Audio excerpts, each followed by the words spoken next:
The 5 Jars by M.R. James. Chapter 1. The Discovery. My dear Jane, you remember that you were puzzled when I told you I had heard something from the owls, or if not puzzled, for I know you have some experience of these things, you were at any rate anxious to know exactly how it had happened. Perhaps the time has now come for you to be told. It was really luck, and not any skill of mine, that put me in the way of it. Luck, and also being ready to believe more than I could see. I have promised not to put down on paper the name of the wood where it happened. That can keep till we meet. But all the rest I can tell exactly as it came about. It is a wood with a stream at the edge of it. The water is brown and clear. On the other side of it are flat meadows, and beyond these a hillside quite covered with an oak wood. The stream has older trees along it and is pretty well shaded over. The sun hits it in places and makes flecks of light through the leaves. The day I am thinking of was a very hot one in early September. I had come across the meadows with some idea of sitting by the stream and reading. The only change in my plans that I made was that instead of sitting down, I lay down, and instead of reading, I went to sleep. You know how sometimes, but very, very seldom, you see something in a dream which you are quite sure is real. So it was with me this time. I did not dream any story or see any people. I only dreamt of a plant.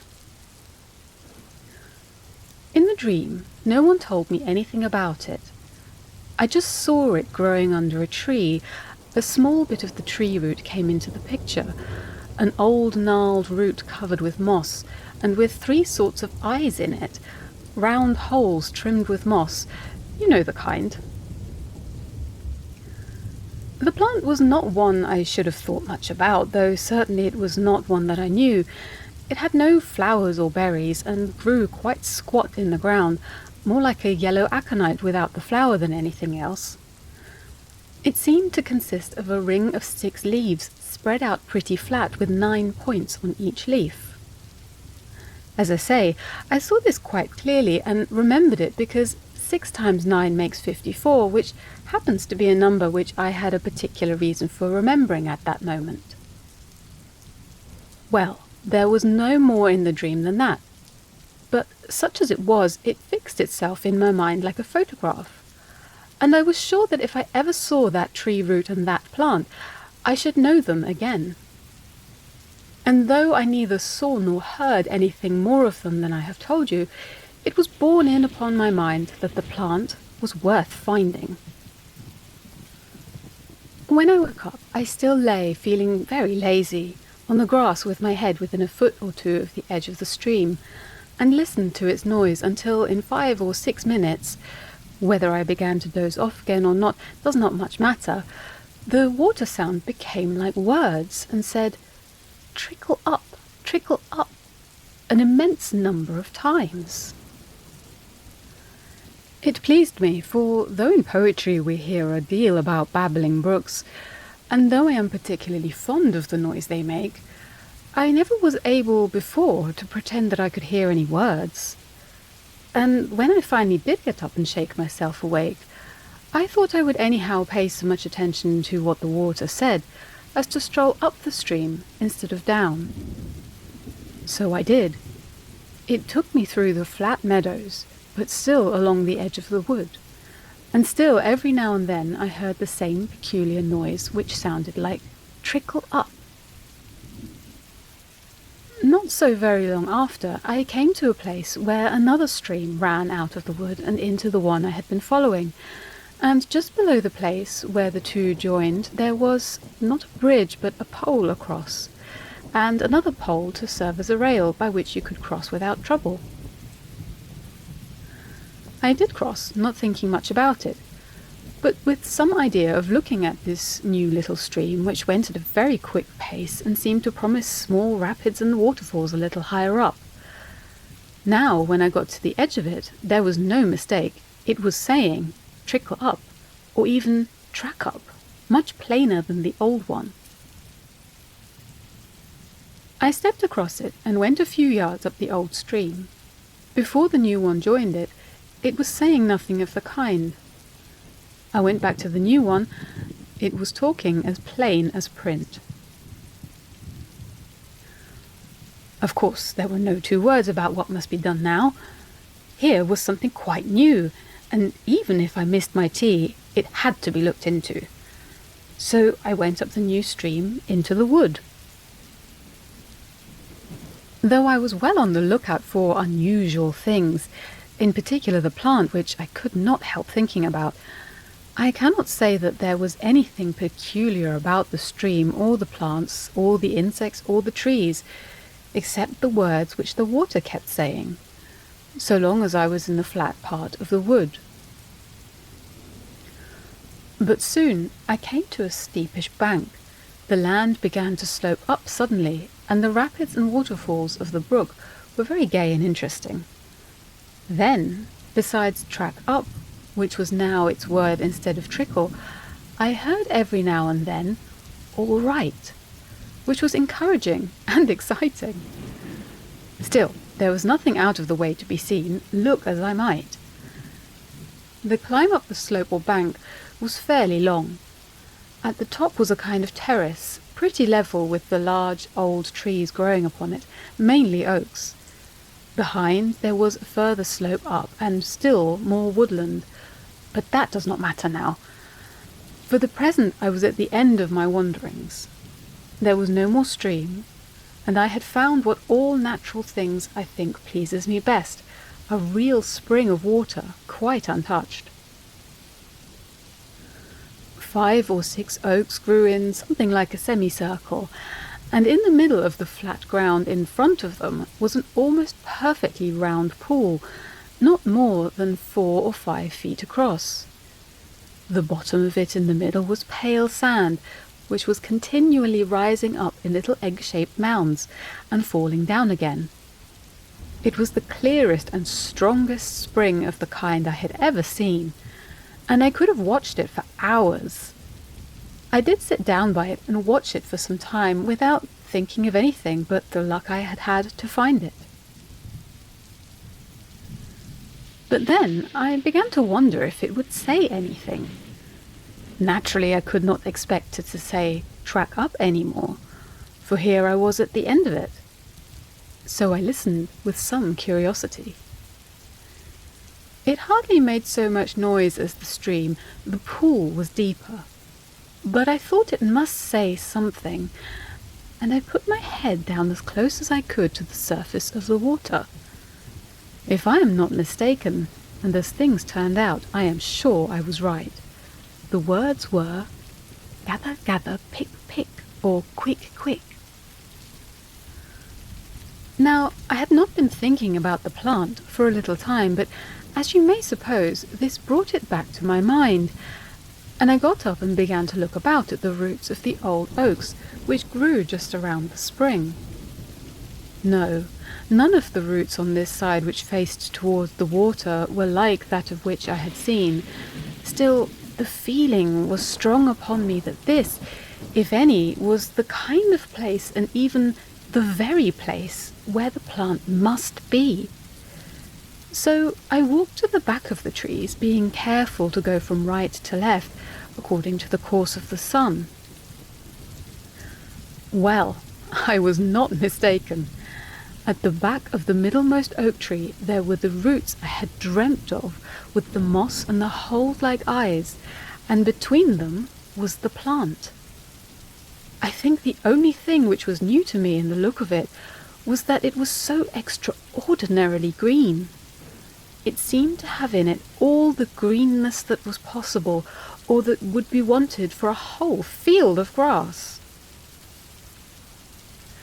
I had some scruples about touching it.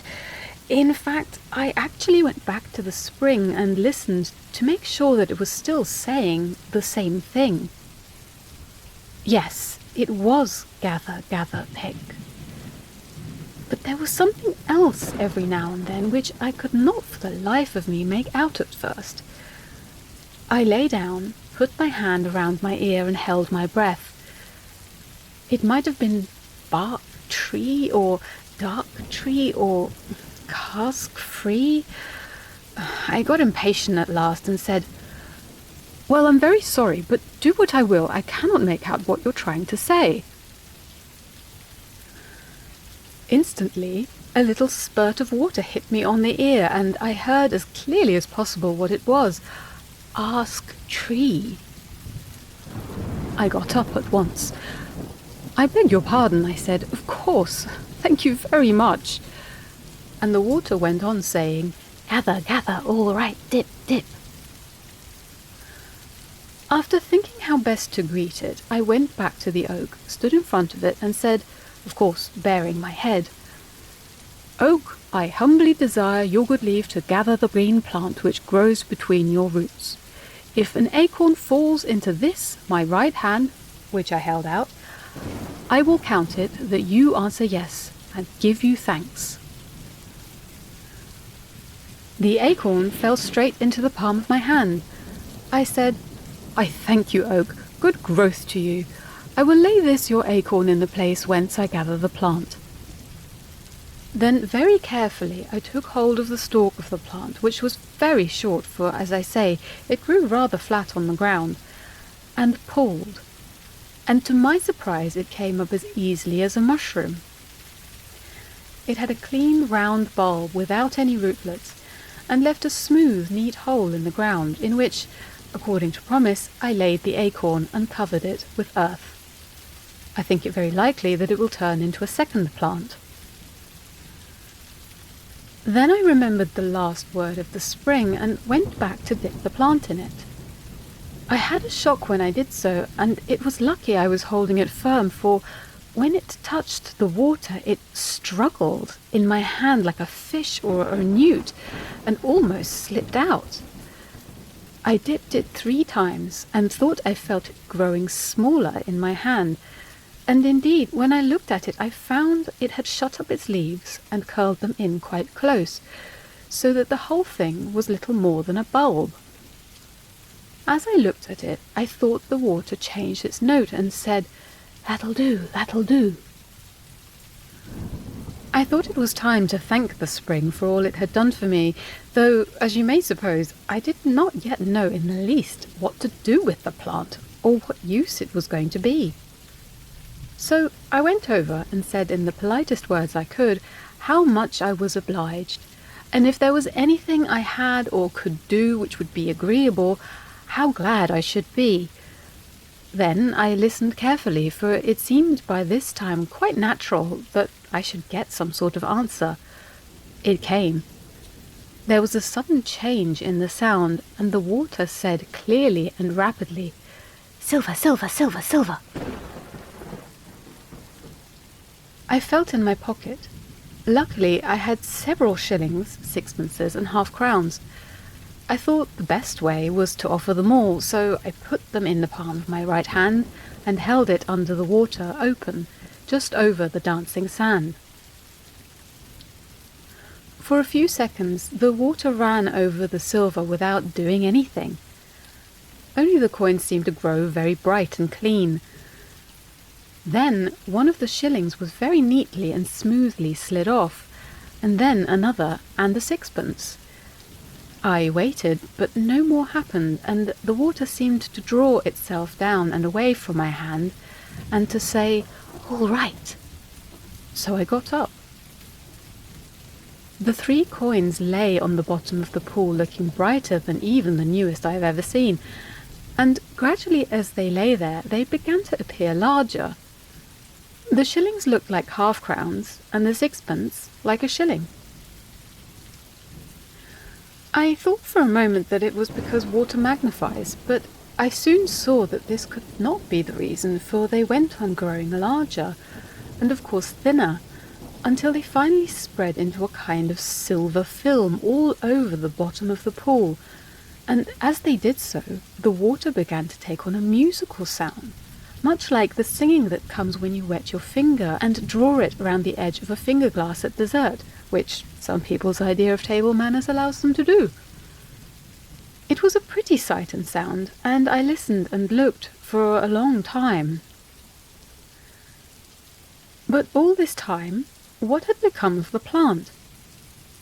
Why, when I gave the silver to the spring, I had wrapped the plant carefully in a silk handkerchief and put it safe in my breast pocket. I took the handkerchief out now, and for a moment I was afraid the plant was gone, but it was not. It had shrunk to a very small, whitey-green ball. Now what was to be done with it? Or rather, what could it do? It was plain to me that it must have a strange and valuable property or virtue, since I had been put on its track in such a remarkable way. I thought I could not do better than ask the spring. I said, "O spring of water, have I your good leave to ask what I should do with this precious plant to put it to the best use?" The silver lining of the spring made its words much easier to catch when it said anything, for I should tell you that for the most part now it did not speak, or not in any language that I could understand, but rather sang. And now it said, "Swallow, swallow, drink, swallow." Prompt obedience, dear Jane, has always been my motto, as it is doubtless yours, and I at once laid myself down, drank a mouthful of water from the spring, and put the little bulb in my mouth. It instantly grew soft and slipped down my throat. How prosaic! I have no idea what it tasted like. And again I addressed the spring. "Is there anything more for me to do?" "No, no, no, you'll see, goodbye, goodbye," was the answer which came at once. Accordingly, I once more thanked the spring, wished it clear water, no mud, no tramplings of cattle, and bade it farewell. But I said I should hope to visit it again. Then I turned away and looked about me, wondering whether, now that I had swallowed the mysterious plant, I should see anything different. The only thing I noticed was due, I suppose, not to the plant, but to the spring. But it was odd enough.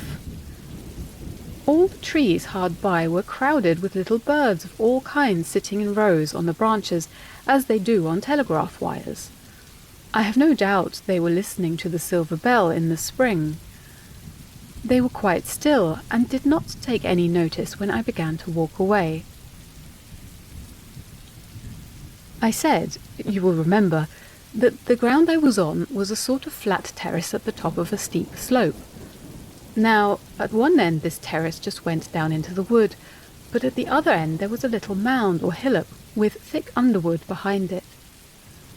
I felt a curiosity, an inclination to walk that way. I have very little doubt that the plant was at the bottom of it. As I walked, I looked at the ground and noticed a curious thing. The roots of the plants and grasses seemed to show more than I was accustomed to see them. It was not a great way to the hillock. When I got to it, I wondered why I had gone, for there was nothing odd about it. Still, I stepped onto the top, and then I did see something, namely a square flat stone just in front of my feet. I poked at it with my walking stick, but somehow I did not seem to touch it, nor was there any scraping noise. This was funny. I tried again, and now I saw that my stick was not touching it at all. There was something in between. I felt with my hands, and they met with what seemed like grass and earth, certainly not like stone. Then I understood. The plant was the one which makes you able to see what is under the ground. I need not tell you all I thought or how surprising and delightful this was. The first thing was to get at the flat stone and find out what was underneath it. Accordingly, what with a knife and with my fingers, I soon had it uncovered. It was 4 or 5 inches under the surface. There were no marks on it. It measured more than a foot each way. I lifted it. It was the cover of a sort of box, with bottom and sides each made of a slab, just like the lid. In this box was another, made of some dark metal, which I took to be lead. I pulled it out and found that the lid of the box was all of one piece with the rest, like a sardine tin. Evidently I could not open it there and then. It was rather heavy, but I did not care, and I managed without too much convenience to carry it home to the place I was lodging in. Of course, I put back the stone neatly and covered it up with earth and grass again.